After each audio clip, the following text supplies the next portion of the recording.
Die risiko-identifikasieproses is 'n gestruktureerde benadering tot die herkenning van potensiële bedreigings oor verskeie organisatoriese vlakke.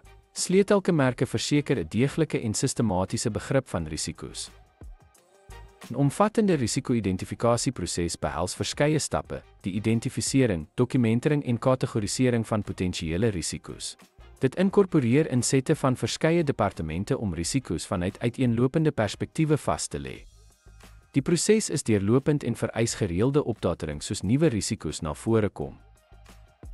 Doeltreffende risiko-identifikasie gebruik gereedskap soos risikokontrolelyste, vloeidiagramme en kundige konsultasies om alle moontlike risiko's vas te lê. Die proses prioritiseer risiko's gebaseer op impak, waarskynlikheid en die organisasie se vermoë om hulle te verminder. Dit vorm die basis vir die bou van risikobeperkingsstrategieë wat voorbereiding vir potensiële bedreigings verseker. Die risiko-identifikasieproses is noodsaaklik vir sistematiese en deeglike risikobestuur en bied 'n fondament vir strategiese beplanning. Hierdie gestruktureerde benadering help organisasies om veerkragtigheid te handhaaf deur potensiële uitdagings te antisipeer en daarvoor voor te berei.